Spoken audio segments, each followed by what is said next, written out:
My name is Olivia. All week leading up to my 42nd birthday, my husband, Tomez, kept teasing me with half-joking, half-serious hints. You're not going to believe your eyes this year. Every time he said it, he kissed my forehead before heading out, leaving behind his familiar cologne and this odd, hopeful anticipation. After 18 years of marriage, I no longer expected grand gestures, but those words gave me hope that maybe, just maybe, he remembered. That I still meant something to him. I slept in that morning, a rare privilege in a house of 3 early risers, all ruled by school runs, morning meetings, and schedules that never waited. I opened my eyes and... silence. No music from Grace's room, my oldest daughter. No laughter from little Josh downstairs. No smell of coffee. No hint of waffles. Thomas's promised birthday breakfast special. I sat up and called out, "Thomas, where are the kids?" Only the echo of my voice bounced off the bedroom walls. His side of the bed was undisturbed, cold. I rushed down the hallway, flinging open doors. Beds made, closets empty. In the bathroom, 3 toothbrushes gone. The shoe rack by the door was missing. Thomas's favorite sneakers and the kids' running shoes. I stepped into the kitchen. The table was bare, but the fridge still had the strawberries and cream cheese I had ordered, ingredients for the birthday cake he said he'd make. I slumped into a chair, surrounded by photos on the walls. Us at Disney World, Grace's high school graduation, Josh grinning next to his prize-winning science project. Everyone smiling. And now, everyone gone. I grabbed my phone, no messages, no voicemails. I texted Thomas, "Where is everyone?" The message sent, but never said read. I messaged Grace, "Sweetheart, I just woke up, where is everyone?" A minute later the blue scene mark popped up, but no reply.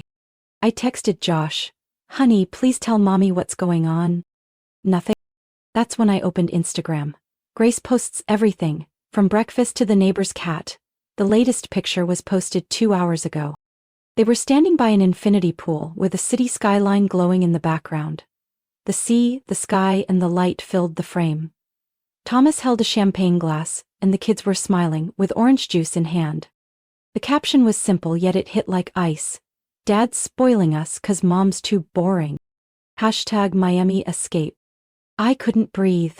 I read the caption once, then twice, then a third time. My chest tightened like a fist clenching my heart. They'd left me, no goodbye, no explanation, on my birthday. I didn't scream. I didn't cry. I silenced my phone, turned on Do Not Disturb, and sat alone in a house that should have felt warmest on the day I turned 42. 2 hours later, WhatsApp started buzzing nonstop. Message after message from Tomas. Missed calls piling up. 13. Then 26. Then 54. I didn't read them, I just watched the numbers grow. Each buzz a crack in the image of the family I once believed was unbreakable. At 3 p.m. one message appeared in the preview bar. "Olivia, please pick up. I'm begging you." I let out a cold, bitter laugh. The begging began exactly 41 minutes after I sent a video, pulled from Thomas's office security camera, to the one person who needed to see it. That was the moment regret kicked in for him. And for me, for the first time in years, the truth came into sharp focus. I still don't know what pushed me into Thomas's office that afternoon. Maybe a gut feeling, maybe a stubborn refusal to believe I was abandoned for being too boring. The room was as tidy as always. Neat desk, locked cabinets, no sign he had flown to Miami with our kids. But I knew Thomas, knew that no matter how careful he was, he always left a clue. Small, but enough to unravel the truth. I opened the top drawer, just work files and business books. The second drawer was locked. I froze. Thomas never locked drawers at home. Unless he had something to hide. After a quick search, I reached under the drawer bottom and found the backup key he once hid. I unlocked it. The drawer clicked open. Inside, a thick file of financial documents, a few credit card statements, and, what made my heart stop, was a deep blue velvet box. And an old, unregistered phone. No Face ID, no passcode. Hands trembling, I opened the velvet box. A delicate diamond bracelet glimmered back at me with a small handwritten card. "To you, the one who makes me feel alive." No name, but I didn't need to guess. I powered up the phone. No password. Messages loaded instantly. The sender was B. I scrolled. The most recent text. Flying out at 7 a.m. Grace thinks it's a family trip. Josh is beyond excited. Just stay the quiet companion. Miami will be ours. I clenched the phone. Another message popped up above it. Same plan Thursday? Red tie and that woodsy cologne. I love that combo. Then an older one. Don't worry about Olivia. She's busy with bills, groceries, and dumb PTA meetings. I didn't feel hurt. I felt cold. Ice cold. I'd left behind my law career to build a home. I thought I was creating something lasting, but to him I was just a backdrop, forgettable, replaceable. Who was she? The next message answered that. A photo of 2 wine glasses, a woman's hand wearing a thin ring, and the caption, "Dinner with the only man who truly sees me." I zoomed in. Young. Blonde ponytail, sharp cheekbones, heavy eyeliner.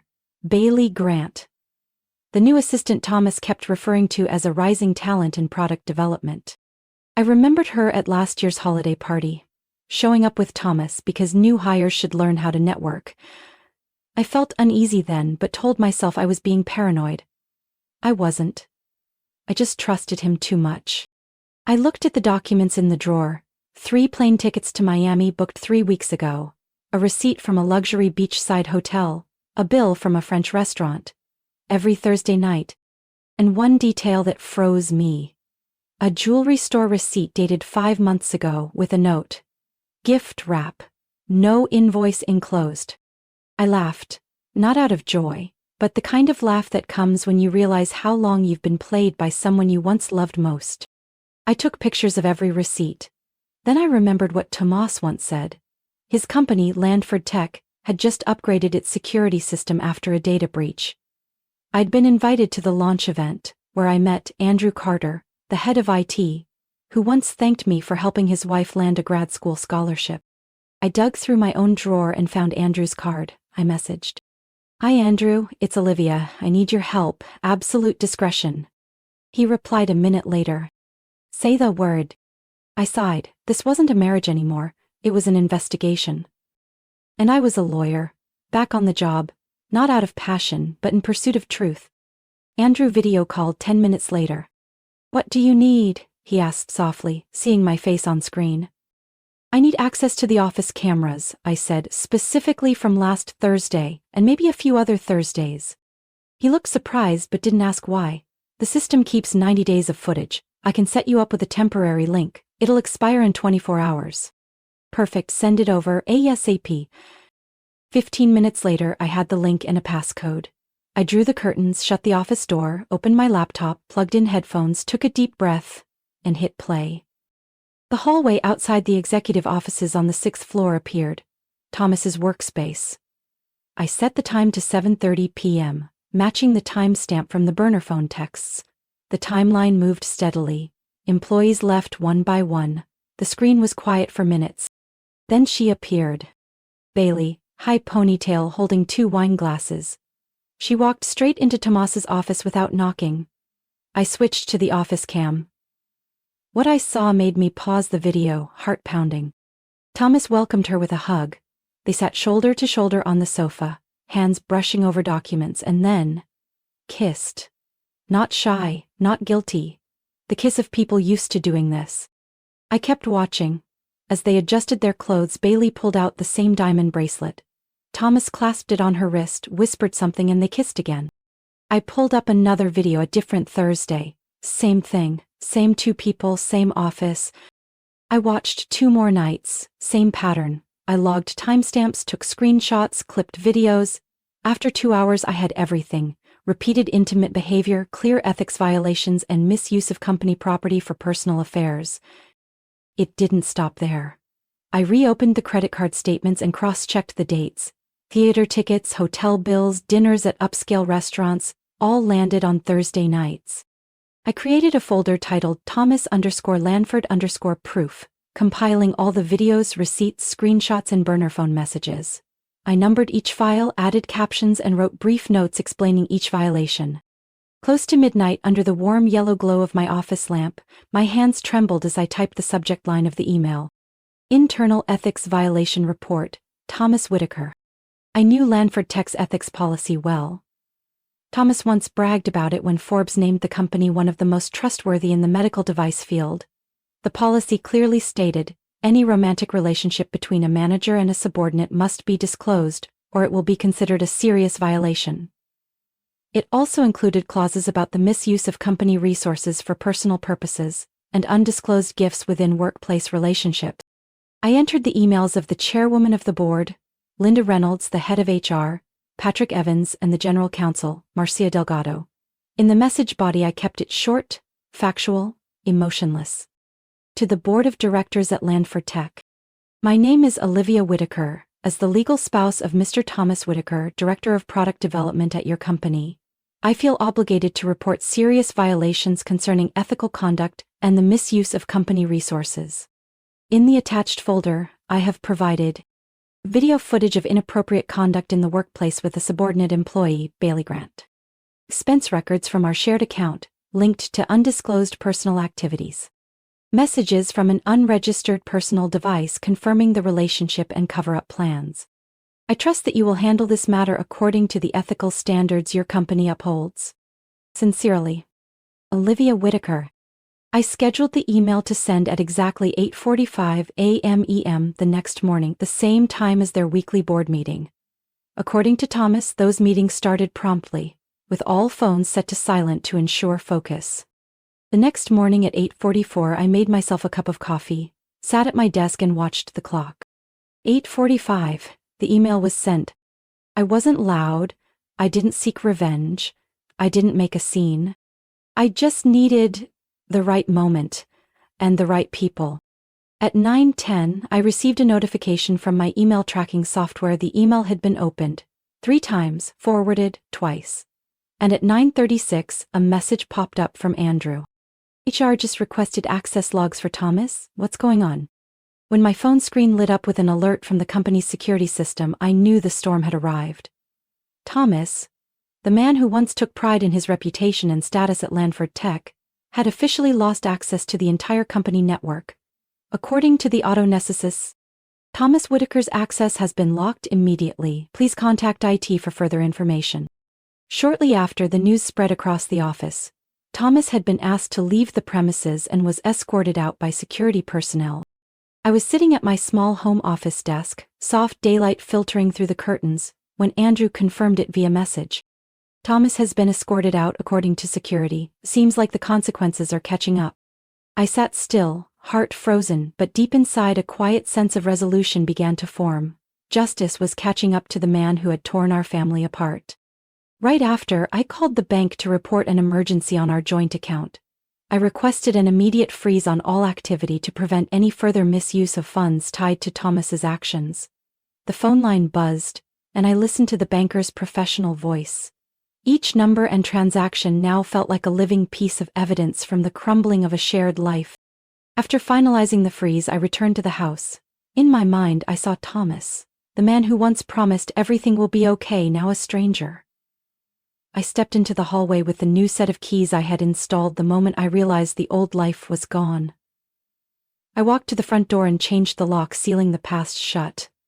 Every future doorbell ring would remind me that from now on, I'd protect this home differently. As my sanctuary, mine alone. Before it was all over, Thomas wouldn't let silence win. From about 11 a.m. until late afternoon, my phone vibrated nonstop. I counted 127 missed calls, texts, and emails from Thomas, filled with pleas, panic, and declarations like, "I don't even understand what I did wrong." Every time the phone buzzed, I ignored it, because I knew no apology could fix what he had shattered. One of the last messages, at 3:00 p.m., read, "Olivia, please answer. I'm really scared. I need you. Give me a chance to explain." But I answered with silence. I didn't reply. I just let his pleas echo like the fading voice of a past that no longer had a place in my life. In those moments, my mind swirled with emotions, anger, heartbreak, and a strange kind of freedom.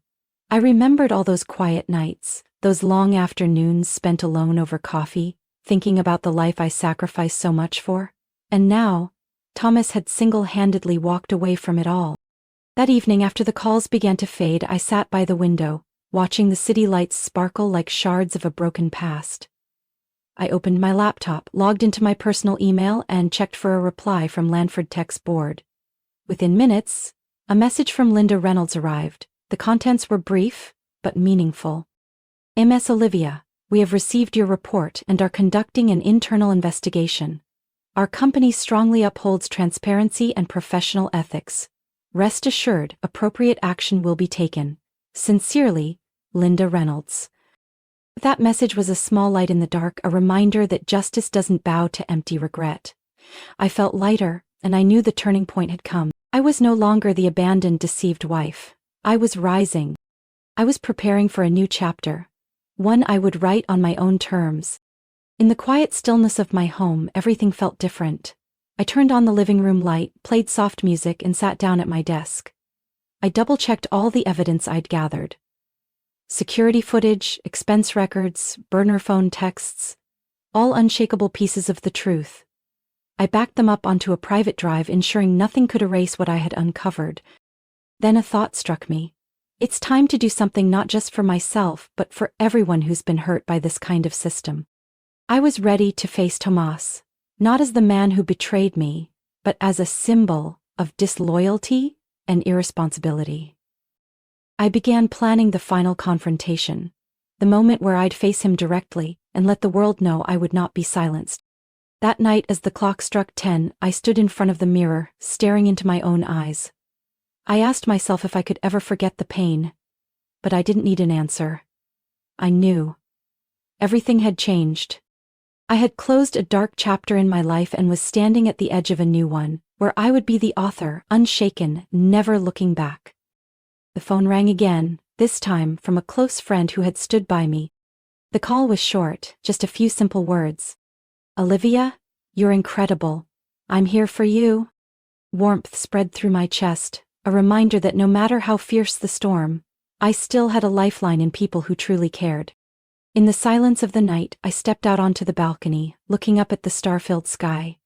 Each star felt like a small hope, faint but enough to light the way forward. I whispered to myself, I'm going to live better, I'm taking back control, and I'll never let anyone, even someone I once loved, take that from me again. And so, as Thomas's endless calls and desperate texts faded into a distant echo, I knew I had stepped into a new chapter. One where I no longer carried betrayal in silence. One where I would build my future, with clarity, confidence, and a strength forged in the fire of heartbreak. The wind slipped through the doorframe, carrying the scent of change. I smiled. This journey would be long. But now I was finally ready. And nothing could stop me. I knew they'd be home that evening. Through the location-sharing app Thomas once installed to keep the family safe, I watched the icon for all three, Thomas, Grace, and Josh, leave JFK Airport at 8:17 p.m., heading straight toward the quiet suburban house I once called home.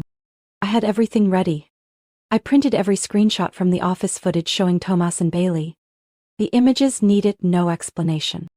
I placed them in a white folder, along with copies of receipts, extracted messages, and a full breakdown of questionable shared account spending. I set everything neatly on the coffee table. The porch light flicked on as the SUV pulled up. I didn't go to the door. I stood behind the frosted glass, watching Thomas's tense face. Grace and Josh stepped out silently, dragging their luggage behind them. A knock. I opened the door. Thomas looked at me, a mix of fear and forced kindness. Grace stood close by, her face weary. And Josh, only 11, peeked from behind her, confusion in his eyes. Olivia, Thomas began. I know you're upset, but please, let us come in. I can explain everything. I didn't move. I simply said, the kids can come in, you can't. Grace looked up. Mom, what's going on? Dad said it was a misunderstanding. It's not a misunderstanding, it was a choice. I stepped back, holding the door open. Grace, Josh, come in, we need to talk. They hesitated. Thomas took a step forward, but I blocked him. You don't get to walk into this house anymore. This is my home, inherited from my grandmother and renovated with my own funds. You know that. Thomas clenched his jaw, eyes flicking to the kids. Your mom is blowing this way out of proportion. We just need to talk like adults. I cut him off. I handed Grace the folder. Take a look. You deserve to hear the truth from me, not from someone who's already rewritten it. Grace opened each sheet slowly. First the security footage stills. A sharp inhale slipped from her lips. Then the receipts, the messages. Her expression shifted from shock to confusion, then finally shattered. Dad, what is this? Grace asked, her voice trembling. Thomas stepped forward, trying to snatch the folder. It's not what it looks like. Those things, they're out of context. Your mother is twisting everything. No, it's exactly what you've always done to me, I replied calmly. While I stayed home preparing for my birthday, the three of you flew to Miami and posted on Instagram mocking me for being boring. Josh gently tugged at my sleeve. Mom, I didn't know anything. I thought it was just a surprise vacation. I bent down, softly touching his cheek. I know, Josh, none of this is your fault. I just want you to understand that sometimes adults make wrong choices. And you deserve to know the truth. Grace turned to Thomas, tears brimming in her eyes. You told us Mom doesn't like traveling, that she'd be happy to have some peace and quiet at home. He lied, I interjected. Your father didn't just lie. He manipulated both of you to cover up his own actions. Thomas snapped, frustrated. Olivia, you're trying to destroy me in front of my kids. Do you think that makes you stronger? I looked him straight in the eye. No, it makes me free. I stepped back and opened the door wide. You two can come in. Your rooms are just the way you left them. As for your father, his things are boxed up and waiting in the garage. Thomas froze. Grace looked at him one last time, then stepped inside. Josh followed her, still clutching his little robot backpack. Just before the door closed, Thomas whispered hoarsely, Olivia, you're tearing this family apart. I looked at him, completely unmoved. You did that a long time ago. I was just the last to realize it. The door shut. Outside, the night wind rustled through the trees. Inside, I wrapped my arms tightly around my kids, and for the first time in years, this house felt like a place of truth, of love, and of new beginnings. After that night, Thomas vanished from our daily lives. No drama, no fight, just a trail of missed calls and weak, fragmented texts. But the impact of what he'd done echoed loudly, especially in the financial world, where reputation and ethics often matter more than results. 3 days later, I received an email from Linda Reynolds, chairwoman of Lanford Tech's board. She confirmed that Thomas had been terminated, and all bonus stock benefits were suspended pending a full investigation. Around the same time, a few of his old industry contacts, people who once invited us to networking galas, also went silent. Thomas called me for the first time since everything unfolded. His voice had lost its usual confidence. I didn't answer. But I did hear the voicemail he left. 3 firms turned down my advisory offer. Did you tell someone? I just shook my head. I didn't have to say a word. The truth spread on its own.